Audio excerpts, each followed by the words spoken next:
love the idea of telling your own story. I think that's a really important thing to do for any person, but I mean, especially artists need to tell their own story. So I mean that's one of the reasons why I come is, you know, it's not only entertaining, but it's just great to tell your own story. It's a fun expression.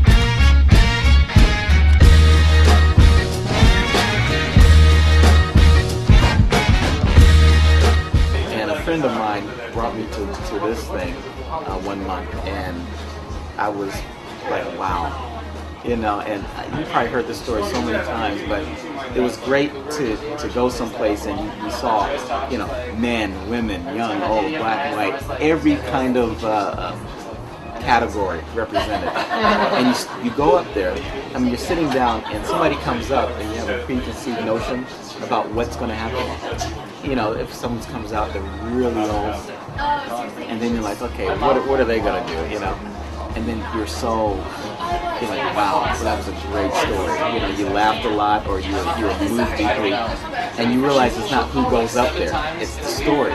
And that's what it was about, and I was so moved by that. The best one was the one I was here last month. There was a woman who told a story of being stood up on New Year's Eve in 1948.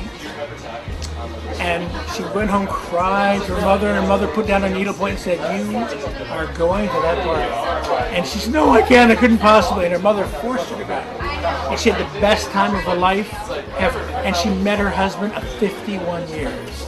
So it's this beautiful, affirming story. And I thought that's the story that made me want to come here. The commonality that we find through the stories, and it's kind of almost like a shared history that comes out through the stories. Everybody can relate to the story on one level, and that brings us together. And suddenly, it's so clear that this guy is alternatively some kind of adult and some kind of child. Because he looks at me and he just makes this noise like, "Ah!" And then he runs away. It's been great, because I've always had the stories, but I didn't know how to tell them. And so, yeah, I've been bringing friends here almost every month, as often as I can, a new face, because I want them to experience what I got. I don't tell a lot of stories. I'm not a storyteller. I had one good story, but now that I've told it, I am immediately on this mission to find another one, and I want to do just that.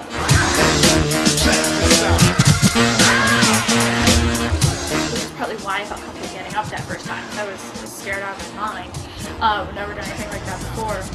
But I'd been to enough shows to kind of know that it was a safe space to try it. And so I did. And so it was definitely, I mean, the response to a first timer, every time Stephanie would announce it was a first timer, was just such a great feeling. And you make your way up to the front because inevitably you're always in the back when you're going to go on. And everyone would, like, you know, pat you on the shoulder and the back and cheer, and they'd say your name. I was constantly caught. First couple times I was like, "Oh, do I know you? Oh, no, I don't know you." Okay. The whole experience, everyone was so supportive and so cool. You know what I'm impressed by? I'm impressed by how comfortable everybody seems to be. I haven't really seen anybody go up there and kind of do what everyone is afraid of, which is go up there and stammer and be really nervous. I think once you get up there, I don't doubt everybody's nervous before they go up there. I mean, I assume everybody else is. But once you do, it kind of washes away, and especially when you're telling stories as opposed to, it's different in acting in that it's a lot more sincere, right? I mean, this is just something that happened to you.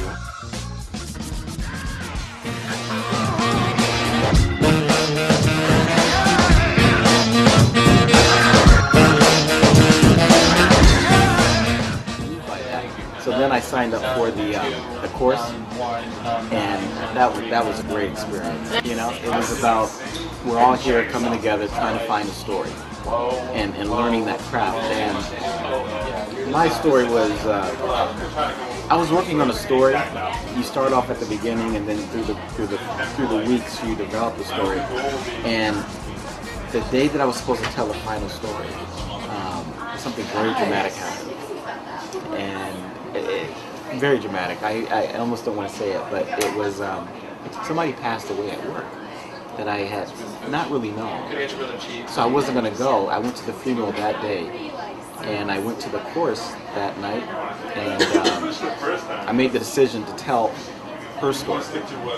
And I completely scrapped what I was going to say, and I was doing impromptu, and it turned out to be a really good story. because my emotions were raw. But I had learned so much from the course that it wasn't just me rambling, and there was a point, there was a beginning, and there was an end. And, I've taken any of the classes, but I do talk to Stephanie on a regular basis, and it's incredible how helpful she is and how good she is about drawing things out of you. And it's just nice to have somebody, or a group of people at least in your life, who want to draw out your stories and want you to tell and want to hear what you have to say. Amy has started doing storytelling workshops and storytelling for social change, and we're starting to do storytelling for executives, storytelling for salespeople.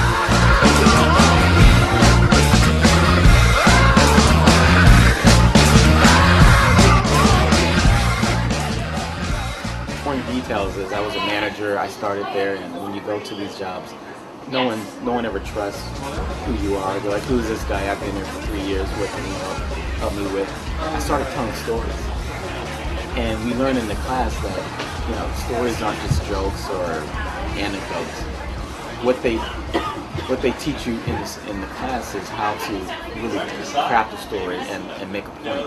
And I started to use that every day, and as supervising my team and that sort of thing. And it really opened up how people interact with